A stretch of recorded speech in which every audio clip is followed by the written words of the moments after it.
If you've been sewing for a while, one of the most basic things that you know is that you need to cut the pattern pieces on the grain line. But there's a little thing called the Crossgrain that can give you so many other alternatives in your sewing. Today we talk about grain, warp, weft, all those things. Keep watching. Hi sewing friends, I'm Karina from liftingpinsandneedles.com. Welcome to this channel that is all about sewing, limitless sewing. Part of limitless sewing is not following the rules 100%. If you do have a good knowledge around certain areas, you might know how to break these rules without it affecting the end result of your sewing.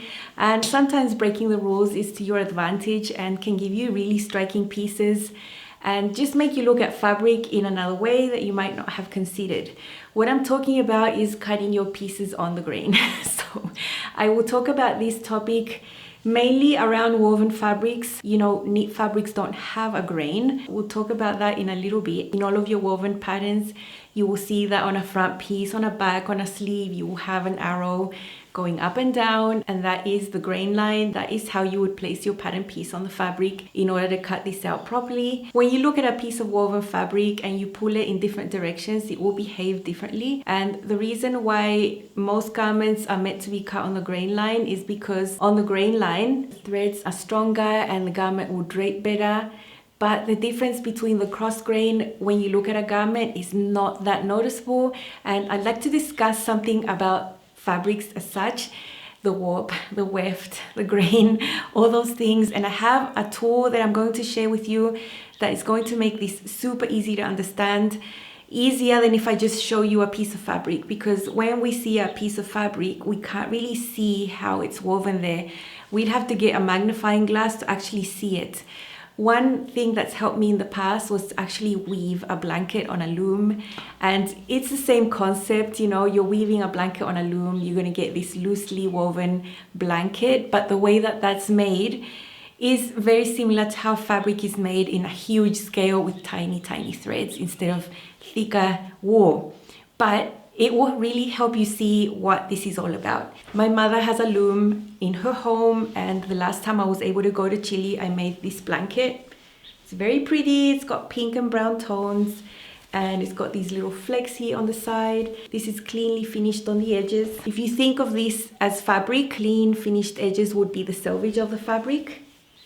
And then what goes vertical would be the warp, and what goes horizontal like this would be the weft. I took some pictures, thankfully, of the process when I was making this blanket. When you first start the process, you put all these wool pieces in the loom and you have the warp threads first. And this is a pretty high tension that you achieve. You haven't yet started weaving through the horizontal threads that go across, which would be the weft. So the first thing you do is the warp. You stretch it and you have it at the highest tension that you can. As you can see in the pictures, it's as long as this blanket is.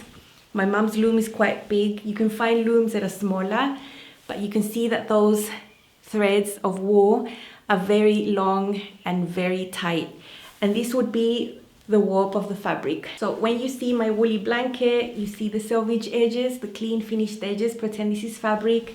This lengthwise would be the warp. It was tightly put into the loom, and you will have minimal stretch here. If I try to stretch this, my blanket barely stretches. Now, if you translate this into fabric, we will see the same thing. This is a linen cotton blend. You can see the selvage edge right there and the one on the other side. And the threads going vertically, the warp. If you try to pull on them, no stretch. Up closer, there's actually zero stretch right there. On the other hand, when we start weaving this blanket, we go across and across and across. We pull the threads above the warp, and then when we come back, we go below it and we go pushing it tight. It's a very interesting process, and it really helped me understand fabric when I was making this blanket. So all these threads going across would be the weft. Now, when you're doing this, you're not pulling tight, you know, it's quite relaxed, these fibers that go across like these threads or wool in this case. So that is why the weft will stretch. Look. My blanket, you know, it's not going to stretch a great deal, but it does have some stretch, it does have some give that the warp doesn't have. Let's look at fabric again. It is the same thing. This is the selvage. So my weft is going across. Look at the give. So this is a woven fabric. It doesn't have elastin. It's not supposed to stretch, but it has that mechanical give because the fibers are more relaxed on the weft. Now, the other thing that you'll see in fabric and on my blanket is the bias. And if you pull this diagonally, the fibers are relaxed in both ways. So you get all this marvelous stretch like this. Pull this diagonally and you will see this stretch happening right there. How does this translate actually into sewing? And this brings us to another topic, which is pre-treating your fabric, pre-washing your fabric. Now, when you have your fabric on the boat and it's stored, the fibers in that fabric are stretched out, especially the warp. You know, fabric has been stretched onto boats to go around the boats. They are not at their normal state. The weft is horizontal, not being stretched out while stored or anything like that. So when you pre-wash your fabric is going to shrink vertically. The warp is more prone to shrinkage. So depending on your fibers and the type of material you're using, you can expect 5, 10, even 15% of shrinkage there on your fabric. From the nice woven fabrics that I like to use, the one that shrinks the most vertically is Rayon. That's why if I have time and I remember, I like to wash these fabrics twice at least. The bare minimum is once, of course. Your washing practices might be very different. Everyone has their own little things that they like to do with the washing. In my case, I don't use hot water to wash. I just don't have the setup for that. So all my washing gets done in cold water. And I don't have a dryer, so the factor of putting fabric in the dryer that will make it shrink even more is not a factor for me. I don't tumble dry things. I just hang everything out to dry in the air. So whatever way that you wash your normal garments, that is the way that you need to pre-wash your fabric. So if you normally wash your clothes in warm or hot water and then throw them in the dryer, do the same with your fabric. Do it 2 or 3 times if you are planning to use that fabric on the cross grain, and you'll get rid of most of the shrinking that's going to happen in that garment. And it's not just about the shrinkage factor. You know, your fabric is also dirty. It's been stored who knows where. There are probably some chemicals there to get moths out of the way. You know, you've got yucky things on your fabric. So just the fact that it's new for you doesn't mean that it's clean. You also want to take out extra dyes that might have not set into the fibers as well. You don't want your fabrics bleeding afterwards and staining other garments. So many reasons to pre-wash. But in this context, the shrinking bit is the most important. Coming back to my woven linen cotton blend where you can see the selvage edge. When I wash this will get shorter. If you made a mistake and you didn't pre-wash your fabric, you cut your skirt or your blouse on the grain line as normal, when you wash it, it probably won't turn out narrower. The shrinking on the weft is so much less. But on the warp is more. You end up with a really short skirt. If you made pants, you end up with pants above your ankles. If you made a crop top, it'll be even more cropped. So it's really important. Now, what happens when you want to cut your pattern pieces on the cross grain? You would have your fabric now with the selvages up, your raw edges running down the side. You would have the warp running horizontally along your body, and the weft, the one that stretches more, going vertical. The reasons you might want to cut a pattern on the cross grain are mainly visual, because the type of print on the specific fabric would be shown best and will have a more striking look if you cut it that way. That is mainly the reason why you would want to cut something on the cross grain, not just because. I would suggest you cut it on the grain line if there's no other reason for it. But there's so many fabrics that are printed in a way that are meant to be cut on the cross grain. So what happens when you cut something on the cross grain? Your fabric will have give vertically and have no give horizontally. When this shrinks, if you haven't pre-washed, it will shrink sideways. So if you made some pants that are fitted, you didn't pre-wash, you get them out of a machine, they'll just be tighter. They might not be that much shorter, but they will be tighter. Same as a bodice or a shirt, the shrinking will happen horizontally around your body. And that is something you want to avoid, because that's not cool. There are certain styles I would not cut on the cross grain. No matter what the print is, I would just find another fabric for it. For example, a really fitted woven dress with a really fitted bodice that stops at the waist, pencil skirt. Those are just designs I would not cut on the cross grain, because you're risking your garment ending up super fitted along the warp that stretches nothing whatsoever going across your body. Plus the factor of during washing it being even smaller, you end up with a very uncomfortable garment to wear that is going to be super tight, super fitted. And what's the point? Those styles are just not for that. I would not make pants, for example, cutting them on the cross grain. Why? Because when you cut something on the cross grain, You will have the stretchier part of the fabric going down. When you wear your garment, your knees are going to stretch out, your bottom is going to sag. So no. What I would cut on the cross grain though are styles that are woven in lighter fabrics, that are just looser, that have a lot of positive ease. All those issues with shrinking and all those things won't be too noticeable. And I would always pre-wash 100% once, twice, 3 times. I'll be showing you so many examples of garments I have already made and discussing why I made those decisions with you. I think that is super helpful to actually see and why. And 2 of these examples are with the Rhapsody blouse from Love Notions. One is a woven that I cut on the cross grain. One is a knit that I cut on the cross grain. So you will see these as we go along, as well as many other patterns here. The Rhapsody blouse from Love Notions is only $5 today. It is a Feature Friday pattern for today, only today. And I have made a really special video that is not going to be on this channel. It is at the Love Notions YouTube channel. I am a guest over there. And you can see my 8 versions of Rhapsody blouses and dresses that I've made. It's a huge roundup. A really fun video to watch. I've also filmed there how to sew the little V binding and the neckline binding, up close footage as a resource. And I have included the cross grain version of the Rhapsody in that video as well. So after watching this one, head over there. My affiliate link is in this video and on the video of Love Notions if you would like to get your pattern that way. I get a little commission from those sales, as you know, and that helps support the work that I do. Fabrics that are not affected much at all by shrinking are the ones that are made polyester fibers, like some crepe, some chiffon, your bubble crepe. That doesn't really matter. That stuff does not shrink.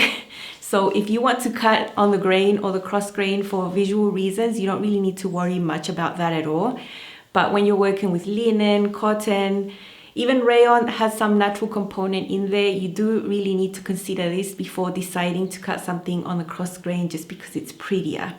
For example, I have this McCaw's 83-1. This is a really heavy crepe bottom weight fabric, 100% polyester. It's got vertical stripes there, but I have decided to do some other features like the pockets, the bust pockets, horizontal. Also the yoke at the back has horizontal stripes. And I have no issues, you know, this is not going to shrink or behave differently if I move the direction of the stripes, you know, for aesthetic reasons. I have an example here of a bubble crepe. It's stripe play, which is really fun to do, and you can make a garment look so striking when you do these types of things. Bubble crepe, 100% polyester with stripes, and you can see that I've got a seam on the back and a seam on the front, and I've got horizontal and vertical stripes. Now, if you want to know which one of these was the original one on the garment, you just need to tug on them and see. So I can't really remember when I bought it, but let's pull this one down. What I have here, I'm going to pull it down and it has a little bit of give, which makes me think that this is the weft. The other side that's got horizontal stripes, I'm going to pull it down and it doesn't give at all. When I originally bought this fabric, the stripes were horizontal. So this half is the one that's cut on the grain. This other half is the one that's cut on the cross grain. And I have the same on the front and the back. This is a Harmony blouse from Love Notions. It's not a really fitted style. Swing top, it's woven, but there's lots of space at the waist and the hips. And it's a polyester fabric. I'm not worried about it shrinking or behaving in a way that is not going to be nice. Use your polyester fabrics in whatever way you want, grain or cross grain, it really won't make that much of a difference. And I've done that several times. I have this other dress, the cadence dress, and this is a cadence dress that I put ties on the waist as a hack. It's another bubble crepe, and I cut this entire dress on the cross grain just because I could get the dress out of less fabric sometimes. That works. And if you tug it horizontally like this, zero give. So I have the warp going like this. When if I'd cut it on the grain, the warp would be going like this. But if I tug this vertically, I have the give of the fabric, see?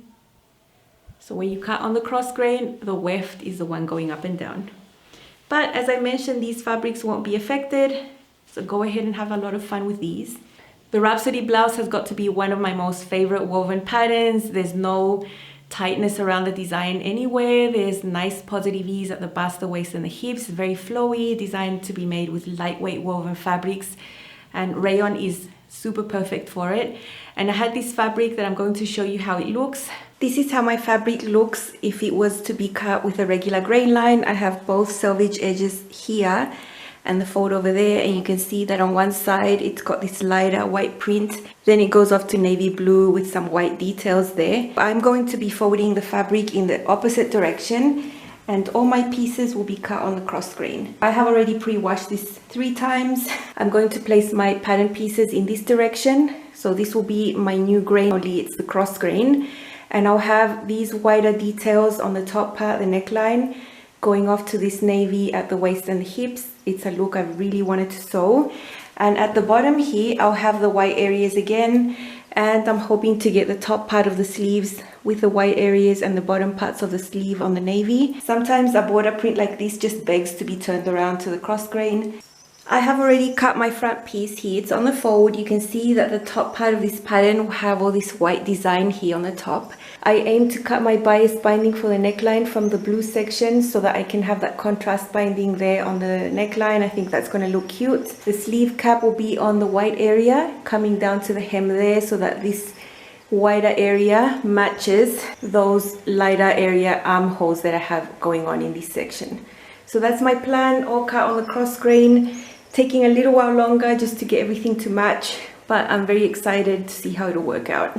This is how it turned out. You can see that I placed the front and the back and the yoke piece along the selvage edges so that the lighter colors would be right here on the top, including the sleeve. Look at this, so pretty.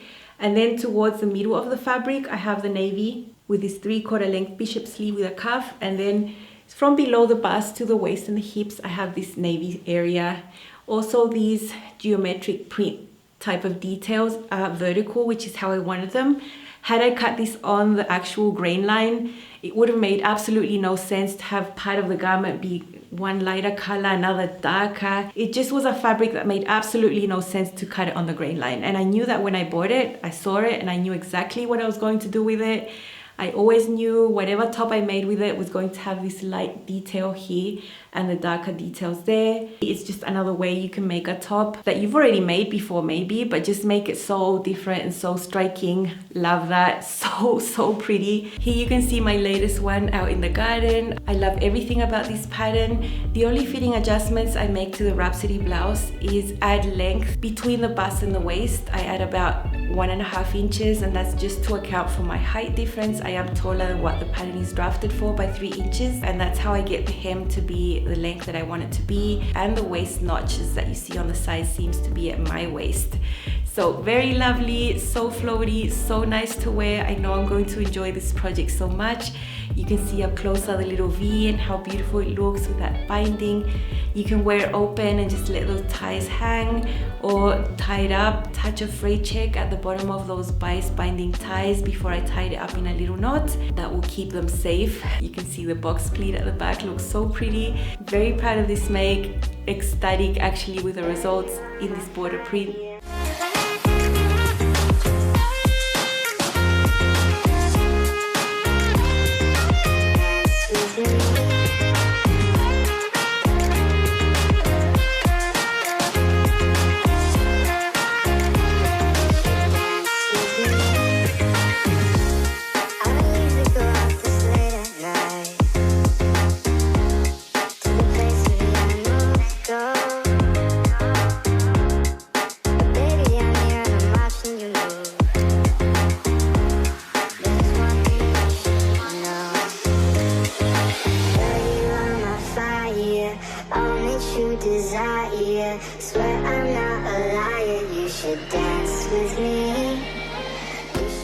Another example I have here is a Melody blouse from Love Notions. Now this is a shirting material. It's a linen cotton blend.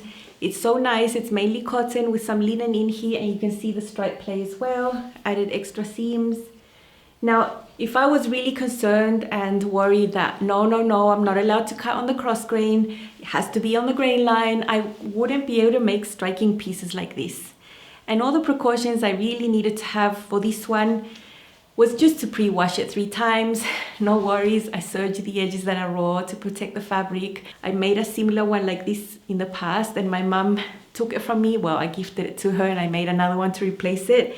So much fun, and you know I'm really into having fun with stripes, And if it's a woven fabric, why not? I have a few fabric examples to show you here that I knew at the shop when I saw them on the bolt that these were going to be cross-grain garments. One of these is a broderie anglaise. It's a cotton and it's got all this embroidery. These are pretty pricey fabrics, and usually the selvage edges will have some sort of decorative feature like this, scallops. And I've made a dress in a similar fabric like this, the corsage dress from Itch to Stitch. I'll put some images here where I didn't need to hem the dress because I used the scallops for the hem and the sleeves. That dress is totally cut on the cross grain as well. So if I just folded my fabric normally, I wanted to cut my pattern pieces on the grain, I would just lose all this beautiful selvage that has the scallops there, because, you know, I would have side seams and all of that. So no, I want to use that as a really nice feature. So if I fold the fabric in the other direction, where I will have the raw edges of the fabric like that and the selvage is folded on the top, I could place my pattern piece so that this would be the hem right there, and on the other extreme I will have the other hem. And from the middle I might get a sleeve or not. This is a very small piece of fabric, so it'll probably be a nice tank top, woven tank top with binding on the edges of the neckline and the armholes. But I will get that beautiful scallop at the hem, which is something I don't want to miss out on and just throw away because it's on the selvage, you know. So it is 100% cotton. It's been through the wash a few times. I've got it ready to go, and whenever I want to be inspired to make that cross grain tank top, I'm sure it's not going to be affected by all the process of shrinking and all of that. I would also choose a style that is not super fitted, semi-fitted maybe, not super loose, because it is a pretty stiff fabric. But I'm not going to be making something that has like 1 inch of positive ease where I can't move and breathe, you know. There is a shop I go to, and I've shown it to you before, where they have the bolts in rows hanging down the wall on these metal structures, and they have the fabric fully extended, so it's not folded and bolted. It's just on rolls, and you can see it hanging in, you can see the whole fabric. And they usually have a lot of border prints right there. This is another border print, and it's 100% rayon with a red background and a large scale print. If I stand here and show you the fabric on the grain, you'd see that the print is sideways on the edges, on the selvages, and it would make no sense to cut a pattern like that to have those flowers going sideways. Once I turn it, to have the selvages on the top, and to be able to cut this fabric on the cross grain, it makes total sense. It would have to be something very simple, and I can envision for this fabric some type of robe or swimsuit cover up, something happy, a bright piece.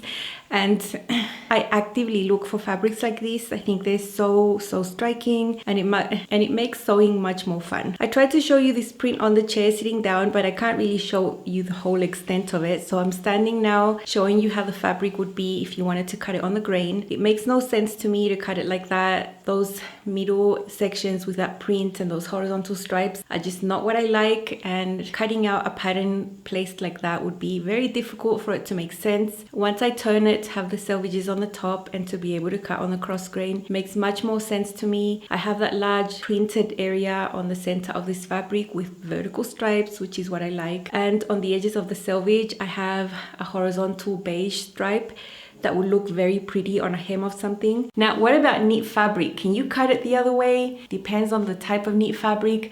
Knits do not have a grain, they don't have a warp and a weft and all those things. They're just not made in the same way. It's just one thread that is looped everywhere.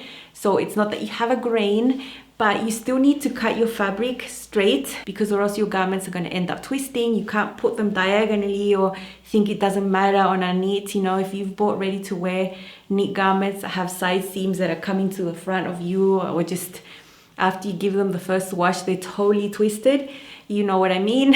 So you do need to have the precaution of putting your pattern pieces on the grain, but it's not the grain, it's just going up and down. And for knit, you have the greatest stretch going across your body, because most knit garments have negative ease built into the drafting. That means that you look at your garment and it's smaller than what your body is, and the stretch of the fabric is going to make it fit. Of course, I have cut some of my knit garments on the cross grain, or sometimes on the direction that is not the greatest stretch. And one example for that is this Rhapsody dress that I made in a Rayon spandex. Now the Rhapsody is for woven fabrics, it's not for knit fabrics, but I wanted to make it in a knit. And when I bought this Rayon spandex, the horizontal stripe would be the one that has the greatest stretch, right? That's how usually you'll find stripes in knits. So that would be the way I should have cut my knit project. But I wanted my stripes going vertical. And of course, on this vertical direction, the stretch is not the greatest, but it's not that bad either. So I would say it wasn't that noticeable between this stretch and this stretch. So I felt quite happy to cut all the bodice and the skirt on the cross grain of the knit, or on the direction of not the greatest stretch. I did not size down. I made the same size I made in a woven because of the fact that I'm using the fabric in the not the greatest stretch direction, as you would need to cut knit fabrics. So a little trick for you, just test your fabric. Now, just recently I showed you a muslin I made of the Claudia dress by Sinclair Patterns. This one, I had a scrap, and actually I put my pattern pieces on the piece of fabric I had left over, and had I wanted to cut the front and the back on the direction of the greatest stretch, it wouldn't have fit. But once I cut my scrap in the other direction, they fit.